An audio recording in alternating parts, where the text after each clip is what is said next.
ETF index mutual funds నేర్చుకుని stock మార్కెట్లో రాణించాలనుకుంటున్నారా? వెంటనే ఈ నెంబర్కి కాల్ చేయండి. నమస్తే రమగారు. నమస్తే జయ. రమగారు, మనకి భాగవతంలో చాలా కథలు ఉన్నాయి. ప్రతి ఘట్టము ప్రత్యేకమే కదండి. అవును, వాటిలో నుంచి చిన్న చిన్న కథలుగా మనం చెప్పుకోవచ్చా? పెద్ద కథలు కూడా చెప్పుకోవచ్చు. ఓకే, ఏదైనా ఒక కథ చెప్తారా మరి? మామూలుగా మనం ధ్రువోపాఖ్యానం చెప్పుకుంటాం కదా, ధ్రువుడి కథ మనకు తెలుసు. అయితే ధ్రువుడి తర్వాత ధ్రువుడి కుమారుడు ఉత్కలుడు, ఇతను చాలా విరాగిగా ఉండేవాడట. అతనికి ఏమి రాజ్యకాంక్ష లేదు, దేని మీద ఆసక్తి లేదు. కొంచెం అతనికి మందమతిగా ఉన్నాడని భావించేవాళ్ళు క్రమంగా అతను వేదాంతిగా తెలుసుకున్నారు. అయితే ఇది అయ్యేలాగా లేదని అతని తమ్ముడైన వత్సరుడు అనేవాడికి రాజ్యాన్ని ఇచ్చారు. ఓకే, ఆయన వంశంలో కొంతకాలం అలా గడిచింది. ఆయన వంశం ఉత్కలకి ఇంకా సంసారం లేదు, అతను వెళ్ళిపోయాడు తపస్సుకి. ఉండేవాళ్ళు కదా కొంతమంది అట్లా తపస్విలు, తపస్సు ఆయనకి. వత్సరుడి వంశంలో చాలా కాలం తర్వాత అంగుడు అని ఒక రాజుగారు జన్మించాడు. అంగరాజు అనేవారు, అంగుడు అతని పేరు. ఈయన చాలా బుద్ధిమంతుడు, చాలా గొప్ప రాజు, ఎంత బాగానో ఉండేవాడు. అయితే అంత బాగా ఉన్న రాజుగారు యజ్ఞాలేవో చేశాడు. యజ్ఞప్రసాదం ఈయన వేసింది దేవతలు స్వీకరించలేదుట. ఈయనకి అర్థం కాలేదు, దేవతలు ఆ కాలం ఏమిటి, వీళ్ళు వేస్తే వెళ్ళిపోయేది, దేవతలు తీసుకోవటల్లా. ఆయన చాలా ఫీల్ అయ్యాడు, ఎందుకు జరిగింది ఇదని అందరినీ అడిగాడు. ఋషులు మహర్షులు అందరూ, వారంతా వేసింది వెళ్ళిపోతున్నాయి, అంగరాజు గారు వేసింది వెళ్ళటల్లా. అప్పుడు ఈయన పూర్వ చరిత్రలన్నీ చూసి వాళ్ళు ఏమన్నారంటే, నాయన నువ్వు ఇప్పుడు చాలా గొప్పవాడివి, పచ్చలేని రాజు వినువు, కానీ నీ పూర్వజన్మల్లో నువ్వు ఇలాంటి వాడివి కాదు. పూర్వజన్మలో నీకు కొన్ని సమస్యలు ఉన్నాయి, అదొక కారణమైతే నీకు సంతానం లేదు, అందుకని నువ్వు చేసినటువంటి దీని యజ్ఞప్రసాదం దేవతలు స్వీకరించట్ల, కాబట్టి ఈ యజ్ఞాన్ని ఇక్కడికి ఆగని, జరుగుతున్న దాన్ని జరగని, ఇంకా నువ్వు దీంట్లో పెట్టుకోవద్దు, కుమారుడు కలగడానికి ఏదైనా ఒక యజ్ఞం చేసుకో అని చెప్పారు. ఈయన సరే ఆలోచించుకుని పుత్రకామేష్టి లాంటి ఒక యజ్ఞాన్ని చేశాడు. చాలా అత్యద్భుతంగా జరిగింది యజ్ఞం. ఈ వచ్చిన ఋషులందరూ మా అద్భుతమైన ప్రజ్ఞతోటి గోళ్ళని మంత్రాలతోటి ఈయనకి కుమారుడు కలగాలని దీవిస్తూ యజ్ఞం చేశారు. దేవతలు స్వీకరించారు మొత్తం దాన్ని. స్వీకరించిన తర్వాత ఆయనకు ఒక కుమారుడు కలిగాడు. ఎట్లా అంటే ఒక బంగారు చెయ్యొచ్చిందట, బంగారు ఆభరణాలు ధరించి ఉన్నటువంటి ఒక స్వరూపం వచ్చి అందులోంచి చేతితోటి పాయసం ఇచ్చారు. ఆయన చాలా సంతోషించి తను ప్రసాదాన్ని స్వీకరించి భార్యకి ఇచ్చాడు. తర్వాత క్రమంగా ఆవిడకి ఒక కుమారుడు కలిగాడు, వేణుడు వాడి పేరు, ఆ కుమారుడి పేరు. చిన్నప్పటి నుంచే క్రూరుడు ఆ పిల్లవాడు, ఎవరైనా కొట్టేవాడు, దురుసుగా ప్రవర్తించేవాడు, జంతువులను ఎవరినైనా వేటప్పుడు ఏదైనా పక్షి ఏదైనా కనపడితే దాంతో ఆడినంతే పడి మెడవిరిచేసేవాడు. క్రూరుడు.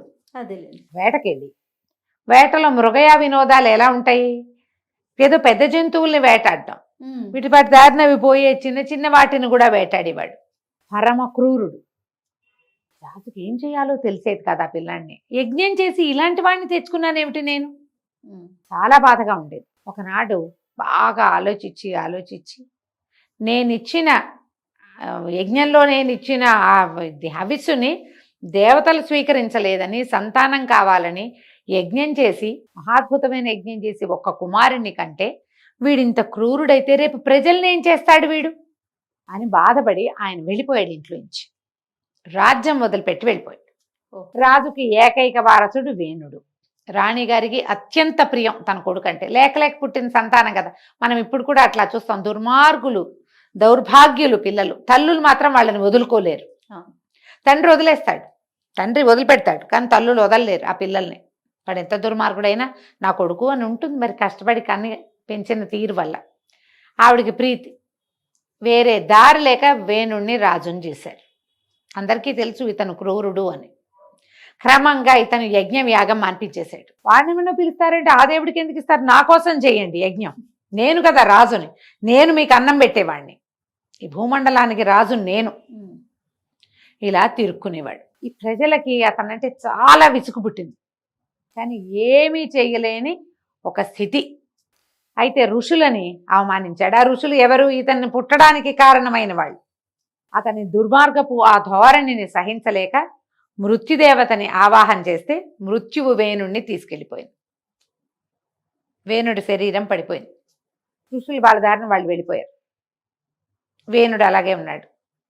ఆ రాణిగారు కుమారుడి మీద ఉన్న అత్యంత ప్రియతమమైన ధోరణితోటి అతన్ని ఉత్తర క్రియలు చేయించల. సంతానం లేదు వేణుడికి. ఆవిడ కొన్ని మంత్రశక్తులు ఉన్నాయి, కొంత తపస్సు ఉంది, ఆయుర్వేదంలో కొన్ని ఔషధాలు తెలుసు ఆమెకి. శరీరాన్ని పాడవకుండా ఉండేలాంటి ప్రక్రియ చేసి అట్టు పెట్టుకుంది. రాజ్యం అరాచకమైపోయింది. భూమి అరాచకమే, రాజు లేడు. లేకపోయేసరికి దారి దోపిడి దొంగలు వాళ్ళు ఊళ్ళ మీద పడ్డారు. ఈ దొంగలు ఈ సమస్యలన్నీ గమనించినటువంటి ఋషులు మళ్ళీ వచ్చినప్పుడు దొంగలు ఊళ్ళని దోచుకుని పోవటం, ఎందుకంటే రాజు లేడు, కంట్రోల్ లేదు. రాజు లేకపోతే అరాచకం అంటే అదే అదే కదా. అరాచకంగా ఉందంటే పైన కంట్రోల్ చేసేవాడు లేకపోతే ఇలాగే అవుతుంది. అప్పుడు ఈ ఋషులు ఏమనుకున్నారు, వేణుడి తర్వాత ఎవరికైనా రాజ్యం రావాలి. వేణుడికి సంతానం లేదు. వాళ్ళకి తెలుసు మహారాణి సునీత ఈ కుమారుడి శరీరాన్ని విడిచిపెట్టలేదు అని. వాళ్ళు అందరూ మళ్ళీ రాజ్యానికి వచ్చారు. వచ్చి మంత్రశక్తులతోటి వేణుడి శరీరాన్ని తీసి బయటపెట్టి ఆమెను ఒప్పించి, ఇతని వల్ల మళ్ళీ సంతానం అంటే కుమారులు కలిగే ఒక విధానం ఉంది, అది మేము చేస్తామన్నారు. అతను యజ్ఞప్రసాదంగా పుట్టినవాడు. తొడని చిలికారట.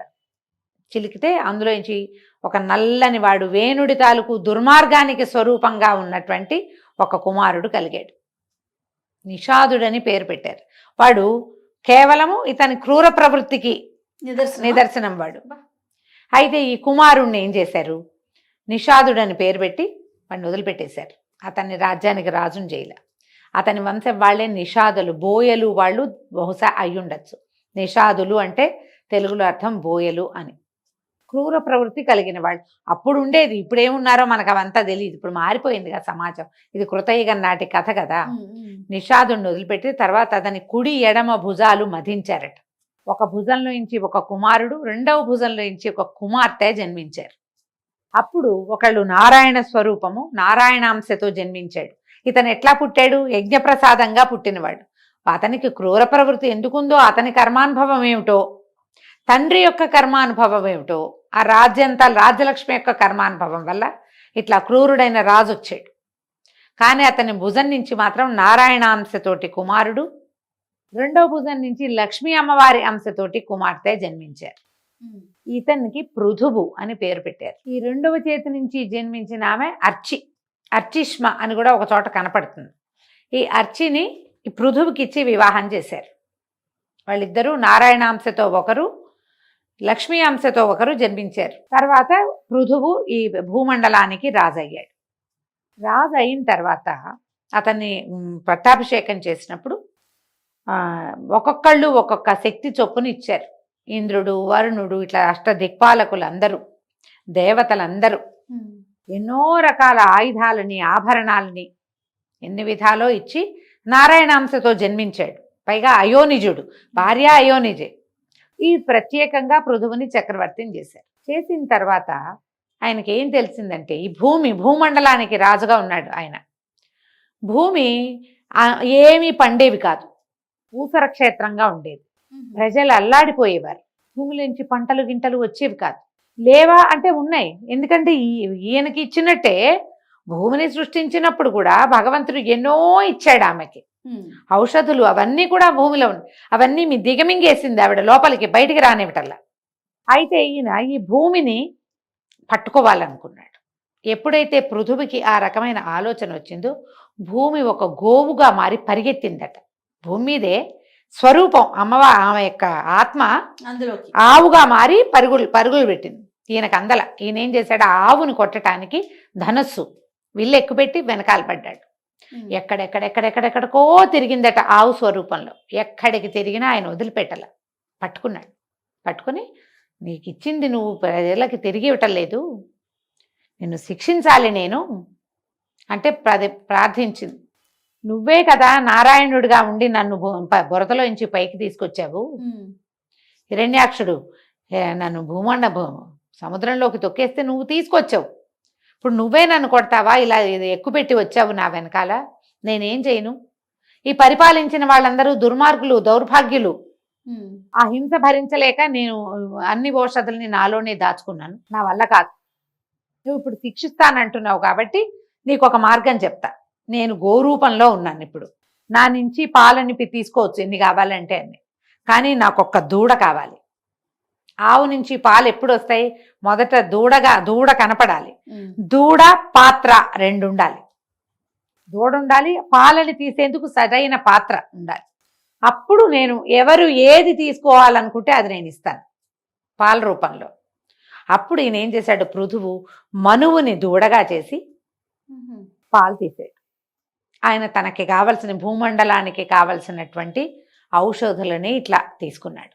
అప్పుడు ప్రచారం చేశాడు, అందరికీ చెప్పాడు, మీరు ఎవరెవరు ఏం కావాలన్నా ఒక దూడ ఒక పాత్రను తీసుకుని రండి, భూమి మీకు అన్నీ ఇస్తుంది అని.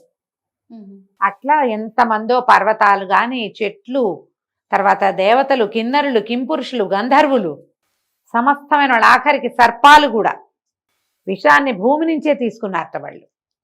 గంధర్వులు, కిన్నరులు, కింపురుషులు సంగీతాన్ని తీసుకున్నారు. అట్లా ఒక్కొక్కళ్ళు ఒక్కొక్క దూడని చేసి, దూడని చూపించాలి, దూడని చూపించి అప్పుడు పాత్రని, సరైన పాత్రని తెచ్చుకుని ప్రతి వాళ్ళు కూడా, దీనికి పెద్ద వివరం ఉంది, ఒక 2 పేజీల లిస్టు చెప్తారు.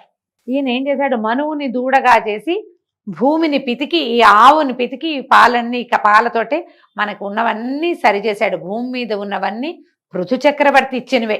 ఔషధాలు ఎన్నున్నాయి, తర్వాత ఖనిజాలు, అవన్నీ కూడా పృథు చక్రవర్తే తీసుకున్నాడు, బయటికి వెలువరిచాడనమాట. భూమి తవ్వితే నీరు పడుతుంది, తవ్వితే లోహం పడుతుంది, తవ్వితే ఖనిజం పడుతుంది, ఏదైనా చేయొచ్చు దాంతో. అట్లా ఒక్కొక్కళ్ళు ఒక్కొక్కటి చొప్పున తీసుకున్నారు. ఇట్లా ఈయన ఏం చేశాడంటే భూమిని తన పుత్రికగా భావించి ఆమెని పృథ్విని చేశాడు. ఆ పృథ్వీ పేరు పృథు చక్రవర్తి మీద నుంచే వచ్చింది. ఈయనకి కుమార్తెగా ఒక దశలో భార్యగా కూడా చూపిస్తారు. ఈయన నారాయణాంశ, భూదేవి నారాయణాంశ, నారాయణుని యొక్క భార్య కాబట్టి భార్యగానుంది, కుమార్తెగా స్వీకరించి ఆమెకి పృథివీ అని పేరు పెట్టాడు. పృథ్వీలో భూమి మీద పడిన గుట్టల్ని ఆయన ఏం చేశాడట? పర్వతాగ్రాలు, శిఖరాగ్రాలని పడగొట్టి ఆ గుంటలన్నీ చేసి, ఈ ముందున్నటువంటి పాలకుల దుర్మార్గాల వల్ల చెడిపోయిన ఈ భూమిని అన్ని విధాలా బాగు చేశాడు, సస్యశ్యామలం చేశాడు పృథు చక్రవర్తి. భూమికి పండే గుణాన్ని ఇచ్చాడు. భూమికి మనం ఏదైనా ఇస్తేనే వస్తాయి, ఏది ఇచ్చినా ఆ స్వరూపంలో రాదు, ఇంకో రూపంలో వస్తుంది. ఏదైనా ఇచ్చి తీసుకోవచ్చు. గింజ ఇచ్చాం, మొక్క వస్తుంది. గింజ బాధ పెడితే గింజ వస్తుందా? రాదు, రూపం మార్చేసుకుంటుంది. భూమి మీద పడితే దాని రూపం మారిపోతుంది. అట్లా ఆ భూమిని పితికి, ఈ పృథువు ఎక్కడి నుంచి పుట్టాడు? వేణుని భుజం అందించగా పుట్టినవాడు. తండ్రిగా చెప్పబడిన వేణుడు పరమ దుర్మార్గుడు. ఎంత ప్రత్యేకంగా కనపడతాయి. ఈ పృథు చక్రవర్తి కథ చూడు, ఎంత బాగుంది. ఒక రాజైన వాడు మన ప్రజల కోసం ఎంత చెయ్యొచ్చు, ఏం చెయ్యొచ్చు, ఎంత చెయ్యొచ్చు, ఎంత చెయ్యాలి, దానిని నిరూపించిన వాడు పృథు చక్రవర్తి. ఆయనకి పెంపకం ఏముంది? తండ్రి సరైన వాడు కానే కాదు. దీనికి పూర్వగాథ ఇంకోటి ఏం చెప్తారంటే, సునీత ఉంది కదా, సునీతి అంటారు. ఈ వేణుడి తల్లి, ఆవిడ మూర్ఖుడైన కుమారుణ్ణి కనమని శాపం పొంది, అంగరాజుకి కూడా మూర్ఖ కుమారుడే కలుగుతాడని తెలుసుకుని, సరైన వాడు ఒక సంతానమే లేదు ఆయనకని వెళ్ళి అంగరాజును పెళ్లి చేసుకుంది.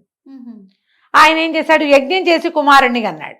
ఆవిడ కుమారుల నుంచి తప్పించుకుందాం అనుకుంది, యజ్ఞం చేశాడు కుమారుల కోసం. ముందు పిల్లలు లేరు కదా, ఈ పిల్లవాడు పుట్టాడు, ఈ వేణుడు. ఆమె శాపము ఆయన కర్మానుభవము కలిసి వేణుడయ్యాడు, రెండు కలిసి వేణుడయ్యాడు. కానీ వేణుడి వల్ల ప్రపంచానికి పృథు చక్రవర్తి లభించాడు. పృథ అని పేరు పెట్టుకుంటారు చాలా మంది. ఆ పృథ, కుంతీదేవిని పృథ అని పేరుంది ఆవిడికి. కుంతి ఒరిజినల్ పేరు పృథే. అయితే ఈ కుంతి భోజుడు పెంచాడు కాబట్టి ఆవిడ్ని కుంతి కుమారిగా పేరు వచ్చింది, కానీ అసలు పేరు పృథ. ఈ పృథ్వీ మీద పృథువు మీద నుంచి వచ్చిందేనమాట. చాలా బాగుంది కదా. ఇట్లాంటివి ఎన్ని కథలు ఉన్నాయో మనకి దీంట్లో భాగవతంలో. మనకి తెలిసిన దశావతార గాథలు ఎట్లాగో ఉంటాయి, వాటితో పాటు ఇలాంటివి కూడా ప్రత్యేకమైన కథలు కూడా అప్పుడప్పుడు చెప్పుకుందాం. తప్పకుండా. నమస్తే. నమస్తే.